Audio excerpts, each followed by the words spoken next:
o doutor João Batista, presidente da Sociedade Brasileira de Cirurgia da Mão, a SBCM. Seja muito bem-vindo e obrigado pela presença, doutor. Bom dia, eu que agradeço a oportunidade. Legal, para começarmos esse bate-papo, eu gostaria de saber do senhor que essa quarentena foi imposta em razão da pandemia do coronavírus e muitos pais não estavam preparados para abrigar as crianças em casa e tiveram que se reorganizar justamente para essa situação diferente. Qual é o cenário desse tipo de problema neste período de quarentena, doutor? Bom dia. Bom dia. Realmente, já existem estatísticas mostrando que as crianças no período de férias têm um aumento do índice de acidentes domésticos, né? Elas estão mais expostas, mas normalmente nas férias também, além delas não terem aula, elas têm outras atividades, em parques, vão jogar bola, vão brincar em áreas mais livres, né? Agora, nessa fase, estão todas confinadas em casa. Então, os pais não estavam com a estrutura preparada, muitos ainda estão aí com problema de trabalho, tudo, e se virando para cuidar das crianças em casa. E nessa fase, as crianças em casa ficam mais expostas mesmo a acidentes, né? Bom dia, doutor João. Seja bem-vindo aqui ao Jornal da Rede Alesp. Quem fala é a Caterina. Tudo bem, doutor? Bom dia, Caterina. Doutor, eu tenho uma pergunta para o senhor. Quando a gente fala em primeiros socorros, doutor, claro, a gente está falando aqui de prevenção, né, num primeiro momento. Quer dizer, a ideia, então, é que as famílias, os pais, quer dizer, redobrem aí a atenção, né, criem, então, medidas aí preventivas, que eu acredito também que é um aspecto bastante importante que a gente também pode explanar nesse momento da entrevista. Mas a gente sabe que alguns acidentes são inevitáveis. Eu acho que é importante a gente, então, passar para o nosso telespectador um pouquinho de primeiros socorros. Quer dizer, o que fazer num momento como esse? Isso vai depender um pouco do tipo de acidente, né? Acidente pode ser desde contusões simples, né? Então, a criança que cai, bate, tem um traumatismo mais leve. Isso pode ser tratado inicialmente só com um certo repouso, eventualmente gelo no local, até os acidentes mais complexos, né? Tipo ferimentos, né? Esses ferimentos, no caso, os pais devem lavar inicialmente o ferimento com água corrente e logo se dirigir ao pronto-socorro para fazer o tratamento adequado. A Sociedade Brasileira de Cirurgia da Mão tem chamado a atenção com cuidado especial nessa fase, que é o perigo do uso do álcool, né? Principalmente o álcool líquido, o álcool 70% líquido que estava proibido, agora foi liberada a comercialização e isso aumenta o risco de queimaduras. E as crianças são particularmente suscetíveis a esse tipo de acidente. Então, no caso desse tipo de acidente, com queimadura, o tratamento inicial em casa também é limpeza, lavagem com água corrente, água fria corrente, e logo em seguida já se dirigir ao pronto-socorro para fazer o tratamento subsequente. Importantes informações trazidas pelo doutor João Batista, que é presidente da Sociedade Brasileira de Cirurgia da Mão, a SBCM. Doutor, todos nós temos o nosso álcool gel, eu inclusive tenho feito uso de hora em hora. É importante que todos nós higienizemos as mãos para evitar, naturalmente, que o vírus Covid-19 seja levado até a mucosa nasal. Agora, todas as casas, todas as residências possuem álcool gel, pelo menos a grande maioria.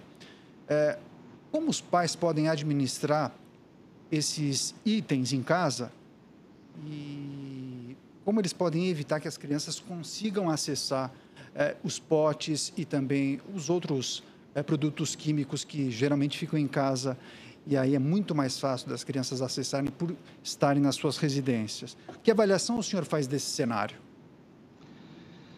Em primeiro lugar, veja, tanto o álcool gel quanto o álcool líquido, como qualquer substância aí que seja produto químico, deve ser mantido longe das crianças, né? Então, deve ser guardado em prateleiras altas, né?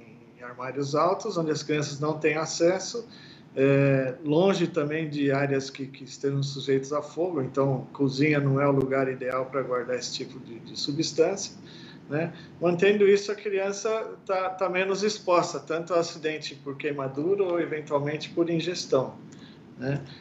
Então, basicamente esse cuidado. E lembrar os pais também que, estando em casa, a lavagem, né, a limpeza da mão com água e sabão também tem o mesmo efeito do uso do álcool gel. Então, o álcool gel é para aquela situação que você não tem a oportunidade de ter água e sabão para fazer a limpeza da mão, mas principalmente criança, estando em casa, a limpeza com água e sabão já é o suficiente para evitar a propagação do vírus. E quais outras recomendações o senhor gostaria de compartilhar com o público que está em casa, pais e mães, ou mesmo os responsáveis pelas crianças? Porque, claro, muitas crianças presas ou confinadas em apartamentos de 60, 70, 80 metros quadrados, nem sempre esse é o espaço mais adequado para que as crianças consigam se exercitar ou gastar aquela energia que é compatível para a idade. Que recomendação o senhor gostaria de dar a esses pais nesse momento de quarentena, doutor?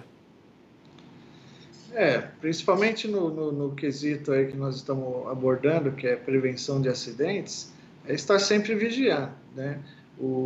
Tomar cuidado com objetos soltos ao chão, né? Isso já ajuda a evitar acidentes tipo quedas, tombos, que muitas vezes levam a contusões ou fraturas ou eventualmente ferimentos. Tomar cuidado com canto de móveis, né? Canto de móveis é uma situação que as crianças costumam se machucar com frequência também, né? Tropeçam, caem, principalmente aquelas crianças menores que estão no início da fase de caminhar. Objetos cortantes também devem estar sempre longe do alcance das crianças, né? Então, tesouras, facas, agulhas, qualquer objeto que possa machucar a criança, né? E voltando ao assunto, né? As substâncias químicas, principalmente o álcool e principalmente o álcool líquido, deve estar longe da criança. Doutor João, temos aí dados atualizados, quer dizer, alguma estatística que indique o aumento das estatísticas de acidente doméstico nessa quarentena especificamente? Temos algo já aí para compartilhar com o nosso telespectador, doutor? Não, a gente ainda não tem esses dados atualizados nessa quarentena atual, né? O que existe são dados históricos de aumento de acidentes nos períodos das férias, nos períodos que as crianças estão em casa, né?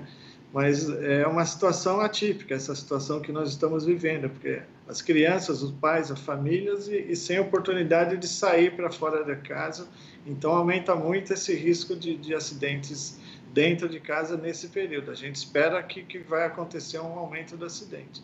E lembrar também que é esperado aí que nesses próximos dias ou semanas os hospitais também estejam superlotados com o problema da pandemia. Então, quanto menos oportunidades a gente tiver de levar crianças no hospital, é melhor. Então, mais um motivo para estar sempre vigiando. Informação importante essa, porque os hospitais estão sendo muito demandados.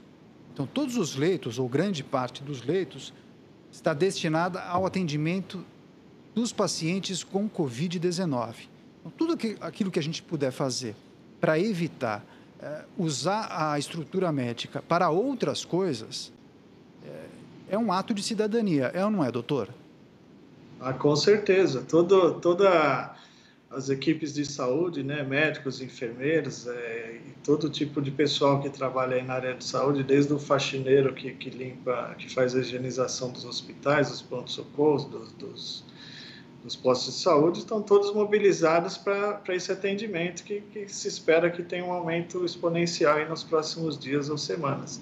Então, temos que evitar aí de usar esse sistema na medida do possível. Óbvio que nos casos de acidente, necessidade não vai ter que ser necessário, mas quanto menos a gente puder expor as crianças a esse risco de levá-la no pronto-socorro, no hospital, é melhor, né? Legal, doutor. Muito obrigado por sua participação. Nós agradecemos muito as informações trazidas pelo senhor. Volte mais vezes e participe mais vezes do Jornal da Rede Alesp, sempre com contribuições fundamentais para a nossa sociedade. Dr. João Batista, presidente da Sociedade Brasileira de Cirurgia da Mão, a SBCM. Muito obrigado por sua participação e boa semana. Obrigada, doutor.